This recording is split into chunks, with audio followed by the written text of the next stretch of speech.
this is a story and a report that has been told thousands of times for every seeker of truth. That you come to some point where you come to recognition, you know, I'm not the person I've been thinking I am. I'm not the one I've been thinking I am. It's much, yes, I am, but more than that you're discovering. No? And so with that is coming a deep sense of peace, a clarity, and naturally you are attracted to that. Naturally you want that. I don't feel I've ever heard any human being say, I don't want peace. Happiness, I don't want happiness. No, it is a natural and inherent that happiness would be welcomed by you, would be loved by you, that you were naturally attracted if you felt it also, if you experience deep peace of come, an opening of your heart, love is flowing, no? Then of course you feel that you're in your right environment. The inner climate is beautiful, you feel at peace. And you say, actually, I went home and also my family life, the environment with the people that I know, that also is beautiful because it's flowing from you, more harmony, so of course they are also feeling that as well. Not every time. You may go back to some place and people see you feeling, you know, and they go, oh, what's up with you? Who do you think you are? You see, some people have different response, but let's keep it to you for now. You went home, you had favorable, you know, connection with family and so on. It feels beautiful, of course, yes. And something feels like, I would just like to press pause, you know, not a fixed pause, but kind of like, it's nice like this.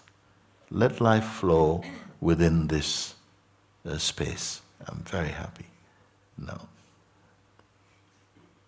But you heard me say like this before, so something is a bit mindful of it. Is this just becoming complacent? Am I shaking hands too early? Let's see what happens. But by itself, you say, some vasanas, the word vasana means some old tendencies, some dormant tendencies, perhaps and largely unrecognized by many people, because it seems to be that some tendencies can be there and you're not aware of them until certain situations trigger them to come to the surface. They start to come to the surface and we say why they come. I've been to India, it's been wonderful, I've discovered more love inside myself, a deeper peace, I'm more easy with my environment and people. Why should this be coming here now? You're not welcome, why are you coming? And it could be for so many different reasons also. One could be that you become spiritually complacent. You see, feel, I've been there, got it, or something. For some people it's like that. They feel, yeah, I've done it now, I have understood, I'm free, and so on. And then comes, little gremlins are coming up, you know, and you think, no, go, don't do, you know. Or it's like, you know, you realize, whoa, what is this, you know, and some old patterns seem to be re-emerging in you, in your behavior and so on. Why they come? Well, it could be because now you have the power to transcend them. It could be that. And I would include that must be part of your unfolding, you know, that all things that were not in harmony, they didn't just vanish in India. They just kind of tightened up inside and thought, well, let's see if we can sink this ship, you know?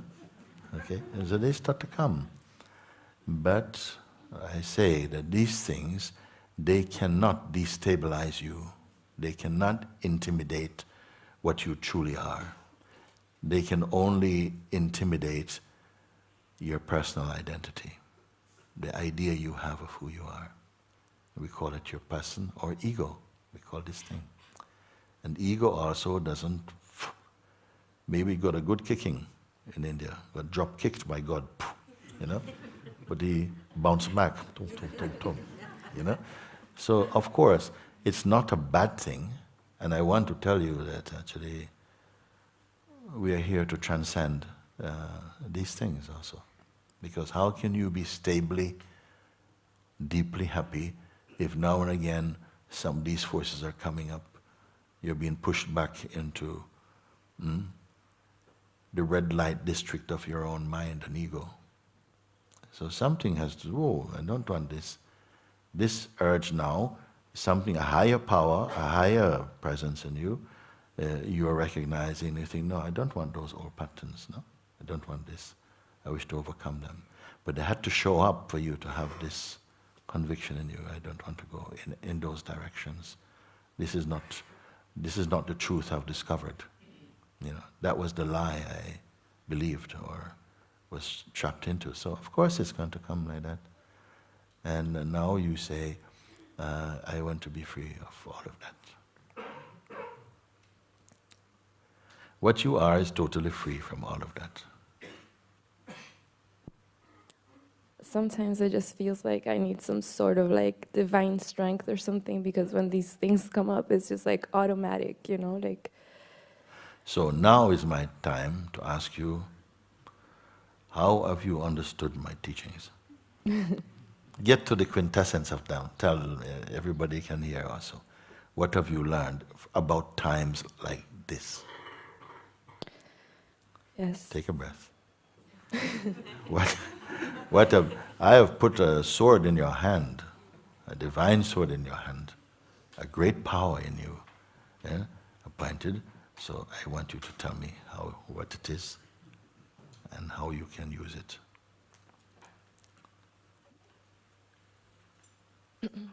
I feel like what's become more clear is really seeing that I am not this person that I have been identified with for so long, and really I'm not. And how can you be sure? Because it all passes.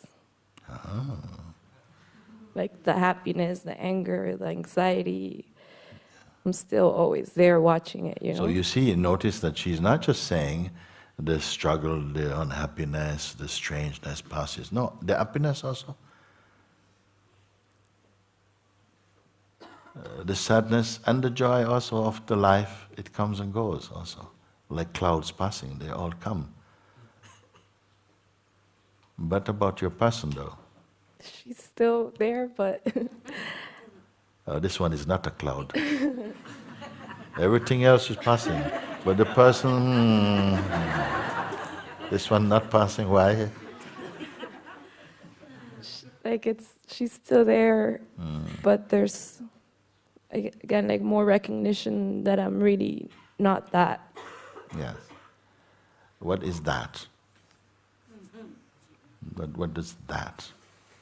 This girl that's seemingly like in this body, spiritual, loves, and yet there's so much freedom from her, like, you know, so much. Like there's not so much involvement in my thoughts, in my mind, like there really isn't.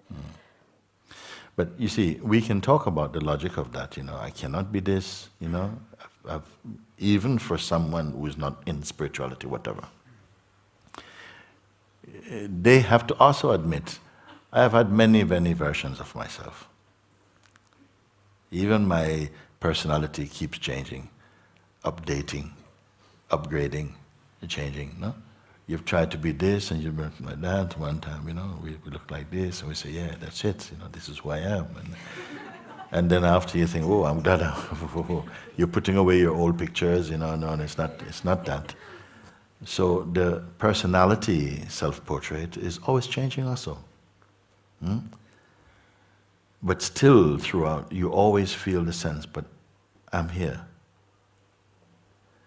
But with this mask on, and then with this mask on, and then this costume on, and the costumes are not you. What are these costumes? You can say personality, you can say, ideas about life and about yourself and so on, that we try so much to convince everybody that that's what we are. And inside, I know I'm not that. Okay?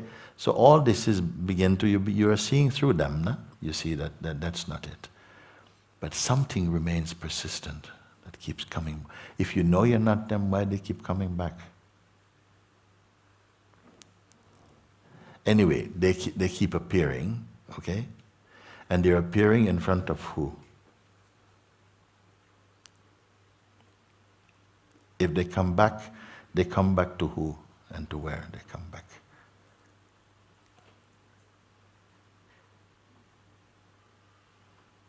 Seems like to this awareness. Yeah. Seems like. This is where you have to become clear. This is why I say stay with the teaching that I point you, and let me see if you're really grounded in it, if you've really understood. Because it's not just some hairy-fairy thing, it is a sword of seeing that you see.